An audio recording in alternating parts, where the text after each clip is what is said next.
오늘 종교개혁주의를 맞이하면서 또 3년 후에는 종교개혁주일 500주년을 맞이하면서 다시금 한국교회에 새롭게 하시는 하나님의 역사를 저희들이 소망하고 또 새로워지기를 간절히 고대하는 우리 성도들의 소원이 때에 더하여 이루어지기를 함께 바랍니다. 링컨 대통령이 남북전쟁 당시에 남군에 의해서 밀리고 있었습니다. 남군의 로버트 리 장군에 의해서 계속 밀리고 있었는데 링컨은 하루에도 2-3시간씩 기도를 많이 하는 대통령으로 알고 있습니다. 어느 날 자기가 속한 북군의 교회 대표들이 찾아와서 링컨에게 이렇게 격려의 말을 합니다. 각하, 우리는 하나님이 우리 북군 편이 되어서 북군이 승리하게 해달라고 온 교회가 날마다 눈물로 하나님께 간절히 기도하고 있습니다. 이 말을 듣고 링컨 대통령은 사실 감사해서 그러냐고요? 너무 감사합니다. 해야 할 텐데 무슨 말을 했냐 하면 그렇게 기도하지 마십시오 라고 한 것입니다. 그렇게 기도하지 마십시오. 우리 북군이 이길 수 있도록 하나님 우리 북군 편이 되달라고 그렇게 기도하지 마십시오. 듣는 사람들이 깜짝 놀랐죠. 당황스럽죠. 링컨은 다시 말합니다.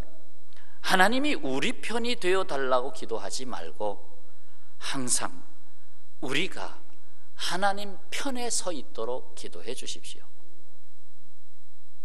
하나님이 내 편이 달라고 기도하지 말고 내가 하나님 편에 서도록 기도해 달라는 것입니다. 의미를 아시겠죠? 사람들은 종종 하나님을 내 편으로 만들려고 합니다. 우리가 월드컵 축구 같은 거 하면 이겨라 우리나라 이겨라 하는데 저쪽에서도 나와서 열심히 기도합니다. 근데 하나님이 대체 어느 편을 이기게 해줄까? 하나님이 그래서 저처럼 머리가 빠지고 계시잖아요. 마치 하나님을 내 핸드백처럼 내 금고처럼 또 내 경호원처럼 그렇게 여기고 있지 않습니까?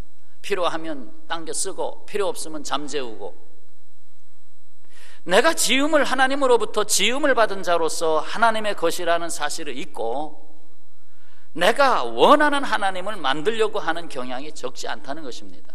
내가 원하는 하나님, 나는 삼각형의 하나님을 원하니까 삼각형의 하나님을 만들고, 나는 동그란 하나님을 원하니까 동그란 하나님을 만들고, 그렇게 종교인들이 그렇게 하나님을 내가 만드는 하나님으로 만들어가고 있다는 사실에 대해서는 어떻게 생각하고 계십니까? 나는 그렇지 않습니까? 1517년, 대략 500년 전이죠. 1517년 10월 31일 마르틴 루터가 독일의 비텐베르크 교회 정문에 95개조에 달하는 종교개혁의 취지, 다시 말해서 교황에 대하여 이러이러한 것은 당신이 지금 잘못하고 있습니다 하고 그것에 대해서 이제 얘기를 하고, 얘기할 수 있으면 같이 얘기해 봅시다 하는 그런 취지에서 붙인 것입니다. 그날을 종교개혁주일로 지키고 있습니다.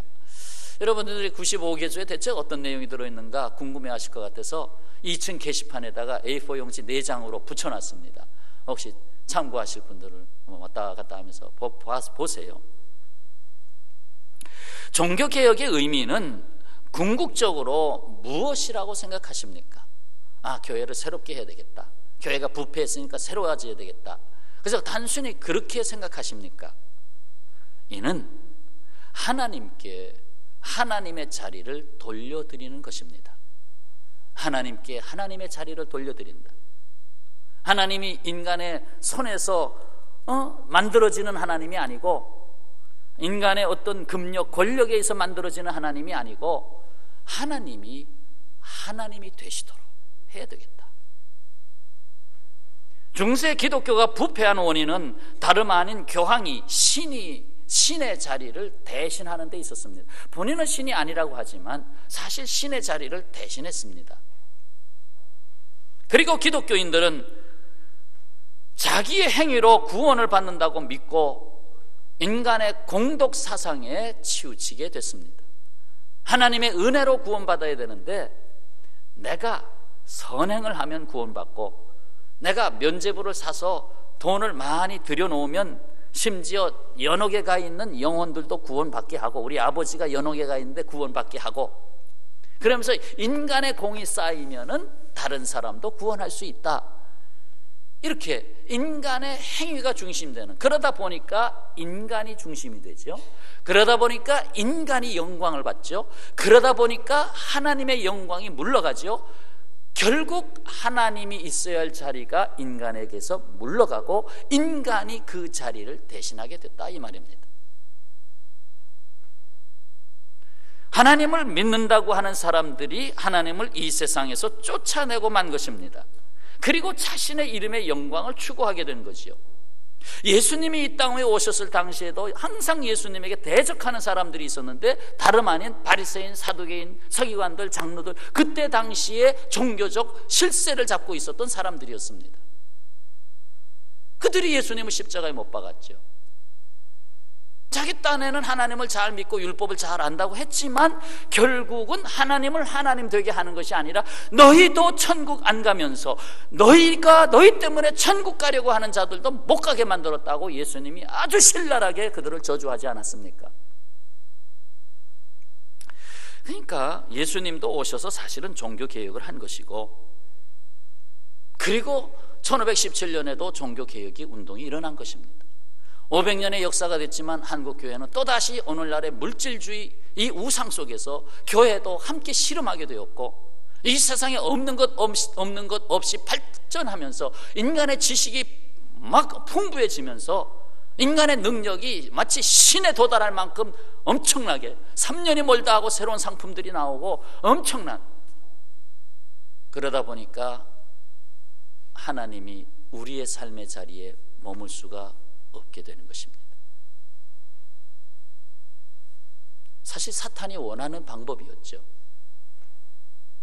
오늘의 말씀의 자리가 어디입니까? 하나님이 이스라엘 백성을 구원하시고자 했습니다. 그래서 약속대로 애굽에서 고난을 받고 있는 이스라엘 백성들을 출애굽 모세로 인하여 홍해를 건너게 하시고 가나안 땅으로 들어가도록 계획하시지 않았습니까?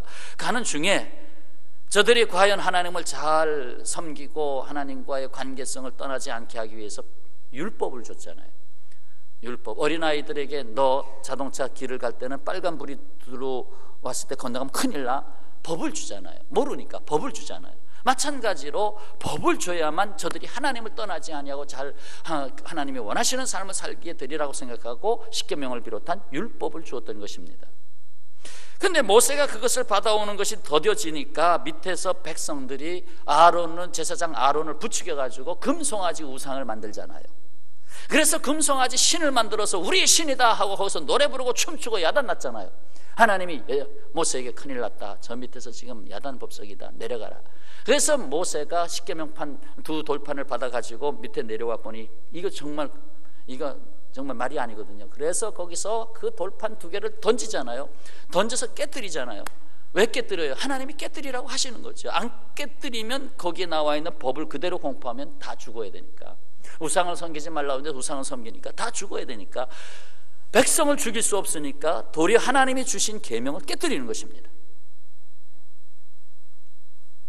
그러나 하나님의 진노는 그들에게 아직도 남아 있습니다. 그래서 모세가 레위인들에게, 레위 지파에게 명하여 너희들 칼을 손에 잡아라. 그래서 닥치는 대로, 내 칼이 박히는 대로 닥치는 대로 죽여라. 그래서 그때 그 이스라엘 사람들 3,000명이 칼에 찔려 죽었습니다. 하나님의 진노가 사실 거기서 이제 아직도 덜 풀렸어요. 근데 모세가 기도합니다. 생명을 걸고 기도합니다. 그거 계속하면 자꾸 죽여야 되는데 차라리 모세가 내가 죽으면 죽었지 하고 하나님 앞에 기도한 내용이 바로 32장 32절입니다.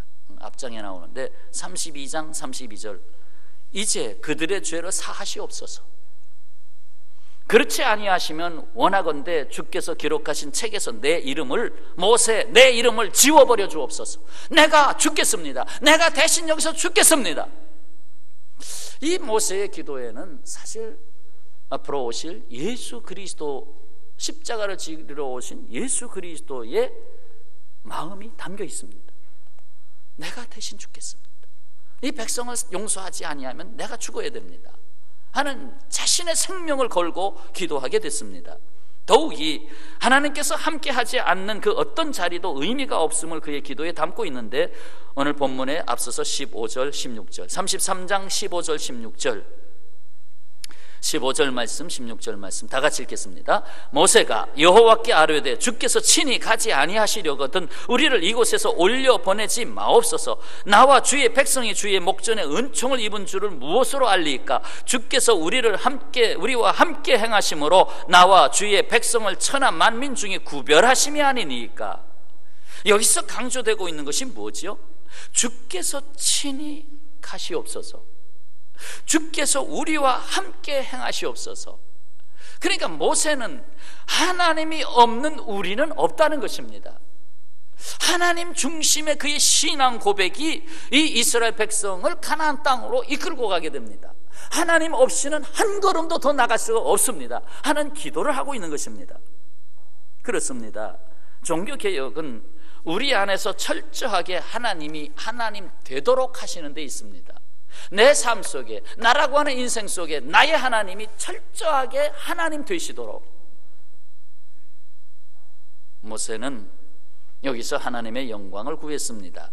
17절에 보면 여호와께서 모세에게 이르시되 네가 말하는 이 일도 내가 하리니 너는 내 목전에 은총을 입었고 내가 이름으로도 너를 알미니라. 그러니까 모세는 하나님으로부터 깊은 아주 은혜를 받았습니다. 은혜를 받아서 하나님 나를 그렇게 알아주시고 내 이름을 그렇게 잊지 아니하시고 알아주시는데 하나님의 영광을 보기를 원합니다. 하나님의 영광이 어떤 영광인지 좀 보기를 원합니다. 그러니까 좀 더 쉽게 표현한다면 하나님 얼굴 좀 보기 원합니다. 하나님 좀 보여주시옵소서. 자, 이에 대하여 여호와께서는 어떻게 말씀하셨습니까? 어떠한 하나님이심을 먼저 말씀하셨습니까? 그것이 19절이에요 19절. 자, 여호와께서 이르시되 내가 내 모든 선한 것을 내 앞으로 지나가게 하고 여호와의 이름을 내 앞에 선포하리라. 나는 은혜 베풀 자에게 은혜를 베풀고 긍휼히 여길 자에게 긍휼을 베푸느니라. 말씀을 먼저 하십니다. 이 말은 무엇입니까? 우리 인생은 은혜를 받아야 된다는 것입니다. 하나님은 은혜를 베푸는 자인데 은혜를 받아야 할 자에게 은혜를 주시고 긍휼히 여김을 받을 자에게 내가 긍휼을 베풀겠다는 것입니다. 그렇습니다. 하나님의 전적인 은혜가 없이는 인간은 존재할 수 없습니다. 마르틴 루터가 주장한 것 중에 하나가 뭡니까? 오직 주의 은혜로, 오직 주의 은혜로 나아가야 된다는 것입니다.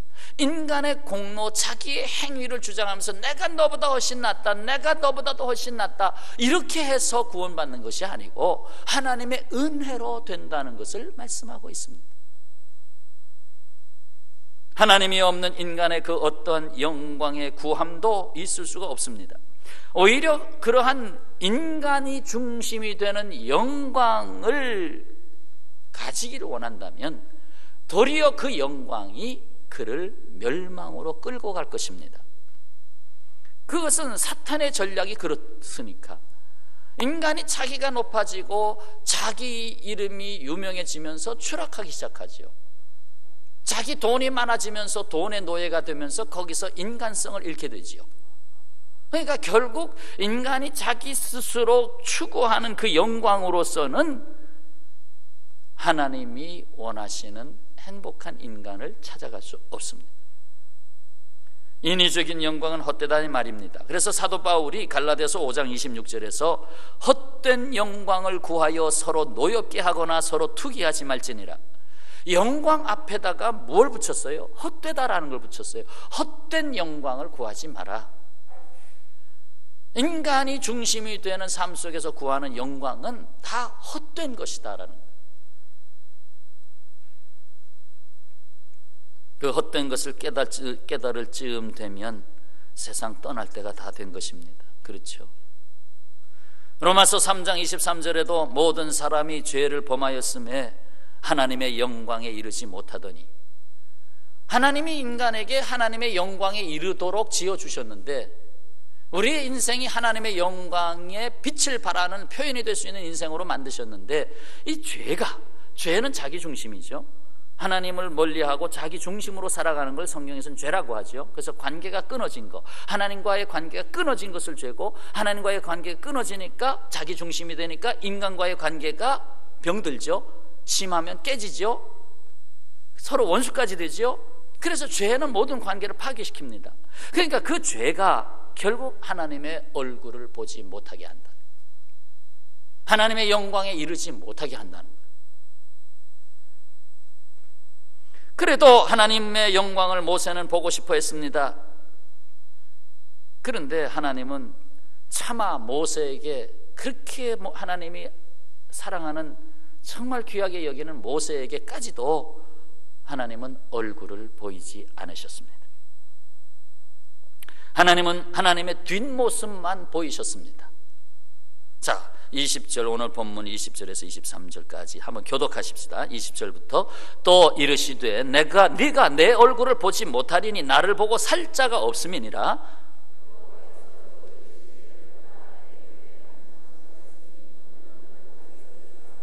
내 영광이 지나갈 때에 내가 너를 반석 틈에 두고 내가 지나도록 내 손으로 너를 덮었다가,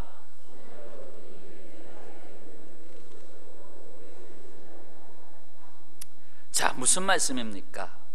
결국 신령한 모세도 하나님의 영광의 본체를 보지 못했는데요, 하나님은 모세에게 그래도 조금은 보여주고 싶어서, 다는 보여줄 수는 없고, 그래서 모세를 반석에 서게 하고 반석 틈 사이로 들어가게 했습니다. 이게 바위가 이렇게 쪼개져 있는데 그 사이로 모세를 집어넣은 거죠. 집어넣어 가지고 하나님이 손으로 덮으셨어요. 막으셨어요. 그리고는 하나님의 영광이 지나갑니다. 쫙 지나가, 거의 지나갈 때 손을 거둡니다. 거두니까 모세가 하나님의 등을 보게 됐다라고 설명하고 있습니다. 이 의미는 하나님이 지나간 잔영이 보였다, 하나님의 영광이 싹 지나간 잔영이 보였다, 이렇게 보시면 되겠습니다. 결국 하나님은 하나님의 얼굴을 보이지 않으셨다는 얘기예요. 그러나 하나님의 뒷모습을 보였다. 만약에 하나님이 얼굴 전면을 보이셨다면 물론 살지도 못했겠지만, 그래도 살려주었다면 모세는 스스로 하나님이 됐을 겁니다. 나처럼 하나님의 얼굴을 본 자가 있느냐 하면서 그가 스스로 자기 중심이 되기 시작하면서 사탄이 그것을 이용하면서 결국 인간의 영광을 추구하고, 하나님 출애굽까지만 하고요, 제가 가나안 땅으로 끌고 들어가면서 내가 가나안 땅에서 황제가 되겠습니다 할 수도 있는 것입니다. 그러니까 인간은 눈에 보이는, 전면에 보이는 영광에 유혹을 당하고, 하나님이 원하시는 본연의 하나님은 어떤 분이냐, 하나님은 어떤 성품을 가지셨느냐, 하나님은 무엇을 원하시느냐, 이것을 캐치하지 못하고 다른 것, 마치 야고보와 요한이 예수께서 이제 왕위에 앉으실 때 우리를 하나는 우편에 하나는 좌편에 앉게 해주세요, 우리의 말로 바꾸면 하나는 우의정에 앉게 해주시고 하나는 좌의정에 앉게 해주세요, 똑같은 거, 그런 걸 구하게 되는 거죠. 근데 예수님 뭐라고 했어요? 너희가 구하는 것을 모르는구나. 너희가 내가 마시는 잔을 너희가 마실 수 있겠느냐. 자, 그래서 때가 찹니다. 쭉 때가 차서 하나님의 영광을 보이실 때가 왔는데, 어느 때입니까? 바로 예수께서 이 땅 위에 오신 때였습니다. 하나님은 하나님의 영광을 예수 그리스도를 통해서 비추셨습니다. 요한복음 1장 14절, 말씀이 육신이 되어 우리 가운데 거하심에 우리가 그의 무엇을 보니? 영광을 보니 아버지의 독생자의 영광이요 은혜와 진리가 충만하더라. 그러니까 예수 그리스도 육신을 가지고, 말씀이 육신을 가지고 이 땅에 오신 분이 바로 하나님의 아들 예수 그리스도신데, 예수님은 하나님의 영광을 가지고 오셨다. 그런데 과연 예수님이 보여주신 영광이 뭡니까? 그냥 오병이어 역사를 통해서 봐라, 내가 어떤 존재냐, 그런 거 보이셨습니까? 물 위를 걸어가시면서 봐라, 그것이 하나님의 영광입니까? 과연 하나님이 보이시기를 원하신 영광이 무엇이었는가? 자, 종의 형체를 가져서 십자가를 지시기 위하여 마지막 날, 내일이면 십자가를 져야 되는데 그 전날 밤에 제자들과 함께 보내시면서 예수님이 이런 말씀을 하셨어요. 이렇게 오랫동안 너희와 함께 있으되 네가 나를 알지 못하느냐? 나를 본 자는 아버지를 보았거늘 어찌하여 아버지를 보이라 하느냐? 다시 말해서 나를 본 자는 결국 아버지의 영광을 보았거늘 어찌하여 아버지의 영광을 보여달라고 하느냐? 그렇다면 제자들이 이 예수께서 말씀하신 이 의도의 본론을 언제 체험하게 되느냐? 바로 예수님이 십자가에 달리시고 부활하시는 사건, 고난과 부활의 역사를 통해서 하나님의 영광을 체험하게 됩니다. 하나님의 영광은 십자가 뒤에 숨어 있었습니다. 그렇습니다. 우리는 하나님의 뒷모습 중에 가장 분명한 사실을 봐야 합니다. 그것은 바로 십자가에 달리신 하나님이라는 것입니다. 십자가에 달리신 하나님. 우리가 볼 수 있는 하나님의 모습은 나약하고 버림받은 종의 모습이었습니다. 인간이 바라는 그런 영광이 아니었습니다.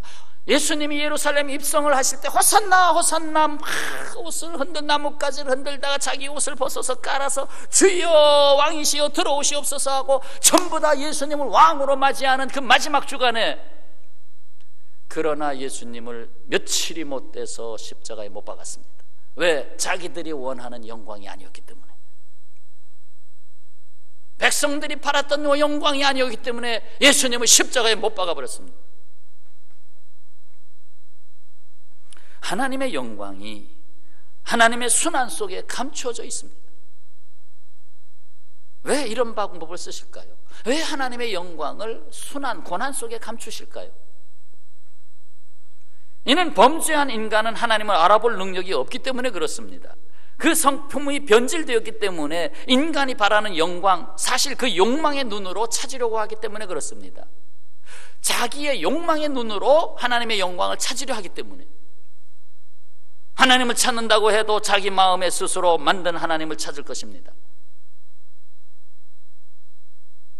전도서 1장 8절에 눈은 보아도 족함이 없고 귀는 들어도 가득 차지 아니하도다. 아무리 보아도 족함이 없다. 이런 물건이 있었으면 좋겠다 했는데 나왔어. 그 물건을 샀어. 사면 얼마나 갑니까?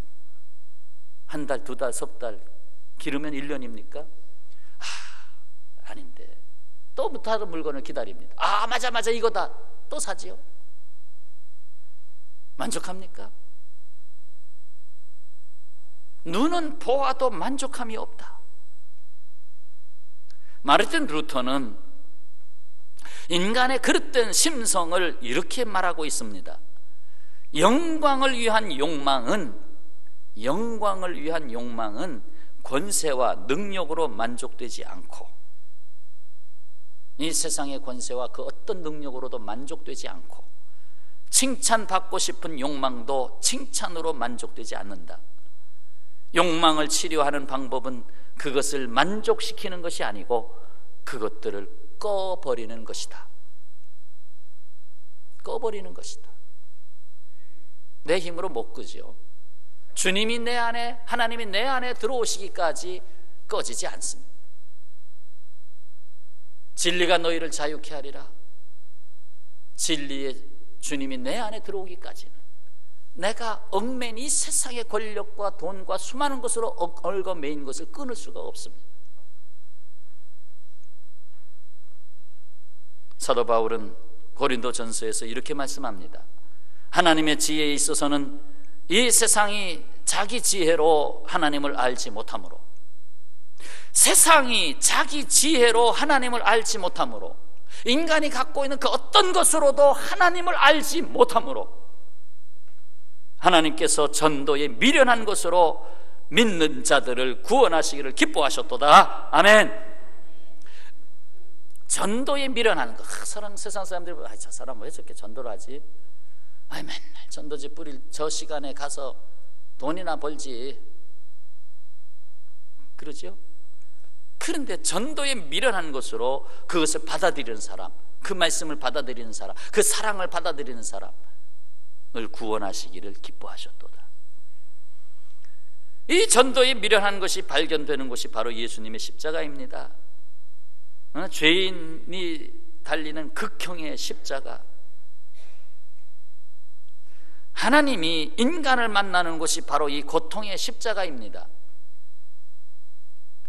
우리가 예수 그리스도의 죽음을 내 자신의 죽음으로 경험하기까지 결코 하나님의 영광을 볼 수 없습니다. 저 예수님이 지신 십자가는 결국 내가 죽어야 될 것을 죽었다라는 것이 체험될 때에 비로소 하나님의 영광이 내 안에 머물기를 시작합니다. 고난 후의 영광이지요. 그렇습니다. 하나님의 참모습이 순환당하는 종의 모습 속에 감춰져 있다는 말씀입니다. 하나님인들 앞모습을 보여주시기를 원치 않으시겠습니까? 쟤네들이 나중에 이제 영원한 천국에 가면 하나님의 얼굴을 뵙게 되겠지만, 물론 우리가 생각하는 그러한 의미의 얼굴은 아닙니다. 원래 하나님은 영이시니까 우리가 영적으로 보는 세계가 있겠죠. 그러나 어쨌든 간에 하나님의 영광, 그 하나님의 영광을 하나님도 보이시길 원하시지만 안 보이신다 이 말이죠. 보일 수가 없는 안타까움이 도리어 우리에게 사랑과 은혜로, 그리고 십자가에 달리신 하나님으로 나타나셨습니다. 그것이 모세에게 보이신 하나님의 뒷모습입니다. 손으로 착 가리고, 어쩌면 그 손은 십자가에 못 박힐 손이 아닌가 생각됩니다. 그 십자가에 못 박힐 손으로 다 가리시고, 그리고는 싹 지나가시고 뒷모습을 보이십니다. 초대 집사 스데반이 돌에 맞아 죽어가는 자리에서도 유대인들이 예수 믿는다고 죽이잖아요.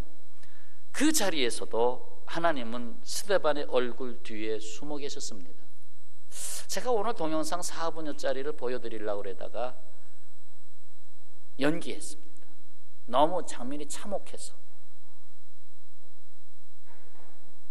예수 믿는 사람들을 죽이는 장면들입니다. 예수 믿는 사람들을 죽이는 장면들입니다. 막 피가 터지고, 막 그 자리에 쓰러지고, 막 야구방망이로 막 허리를 내리치고, 막 그냥 그런 장면들이 3분의 1 명씩 순교당합니다. 지금 지구촌에서는 3분의 1 명씩 죽습니다. 지금 환란이 없다고요? 복음의 전쟁터에는 순교자가 지금도 수없이 생깁니다.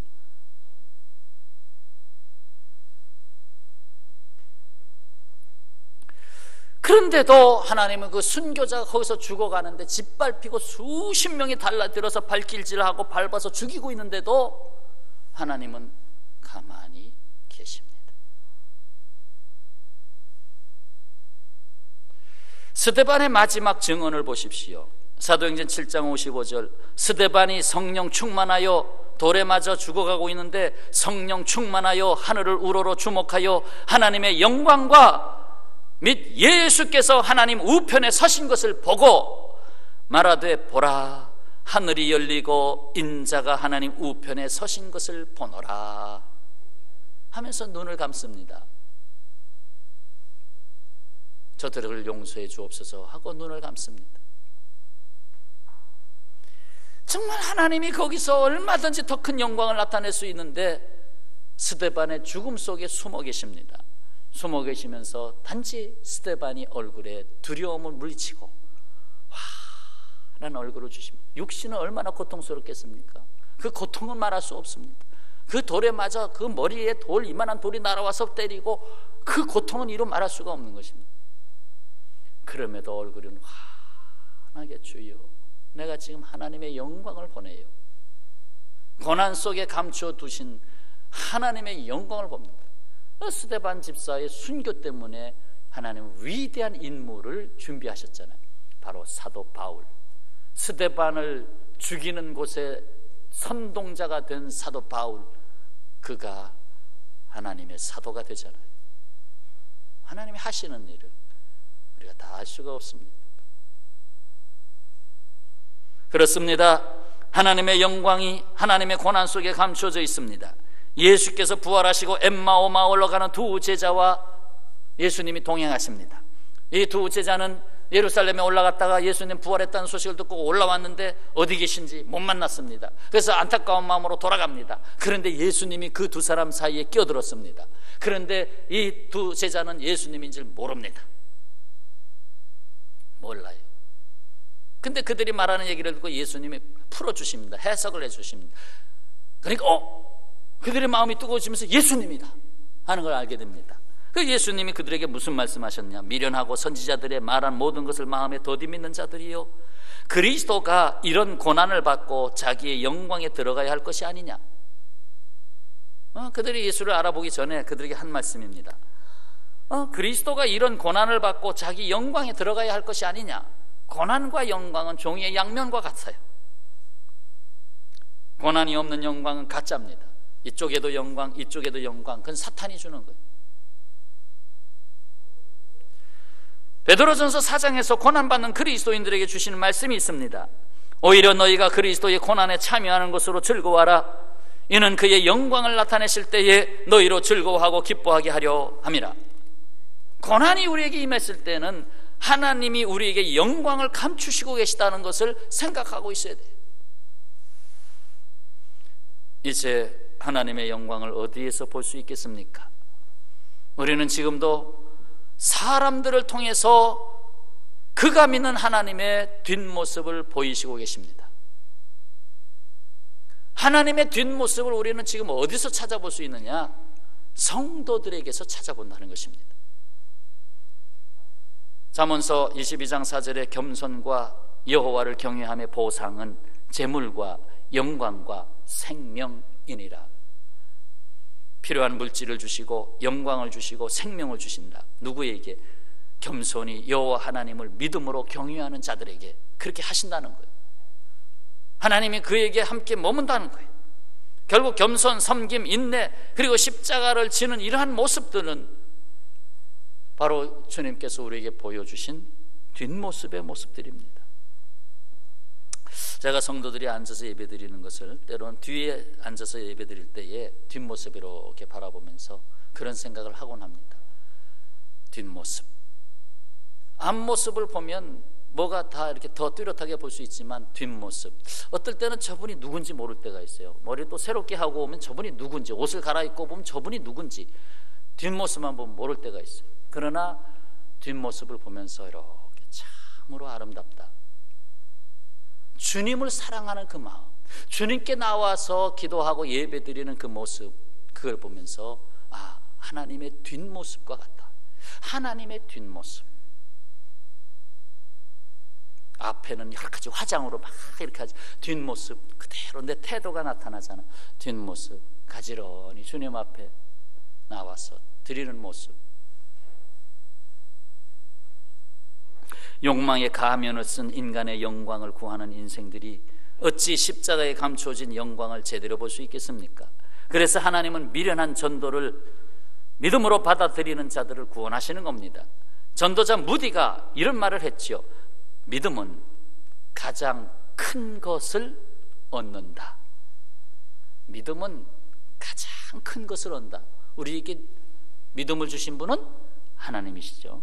하나님이 주 예수 그리스도를 통해서 우리에게 믿음을 주셨는데, 믿음은 가장 큰 것을 얻는다. 거기에 또 이런 말을 했어요. 겸손은 가장 큰 것을 뭐한다? 지킨다. 지킨다. 사실 가장 큰 것을 얻으면 어떻게 돼요? 야, 내가 1등 했어. 내가 세계에서 올림픽에서 금메달 땄어. 내가 커지죠. 거기서 교만해지기 시작하죠. 그러면 유혹이 많아지죠. 그러다가 그 큰 것을 잃게 되는 것입니다. 그 큰 것을 잃게 되는 거예요. 그래서 잃지 않으려면 그럴수록 더 겸손하게, 주여, 주님의 크심이 내 안에 들어왔으니 나는 더 작아지옵니다 하면서 겸손하면 하나님이 그것을 지키신다 하는 거예요. 사랑하는 여러분, 어느 누구도 스스로 하나님의 영광에 이를 수 없습니다. 종교개혁의 3대 원리, 오직 은혜로, 오직 성경으로, 오직 믿음으로, 그래서 오직 하나님께 영광을, 이것이 우리가 살아가야 되는데 여기에는 하나님의 뒷모습 십자가를 놓치시면 안 됩니다. 하나님의 뒷모습 십자가, 돌아서면 부활이지만 그 십자가 없는 부활은 없는 것입니다. 실로 인간의 헛된 영광을 내려놓읍시다. 오직 우리 가운데 하나님 되게 할 때 하나님의 영광을 보게 되는 것입니다. 그리고 누군가 내 뒤를 따라오면서 내 뒷모습을 보면서 뒤에서 들리는 소리가 들려옵니다. 당신 뒤에서 하나님의 영광이 보여요. 당신의 뒷모습에서 하나님의 영광이 보여요. 무슨 의미인지 아시죠? 내가 살아가는 삶의 흔적들, 거기에 하나님의 영광의 뒷모습을 남기시기를 축원합니다. 기도하겠습니다. 내 주 되신 주를 참 사랑하고 곧 그에게 죄를 다 고하리라. 큰 은혜를 주신 내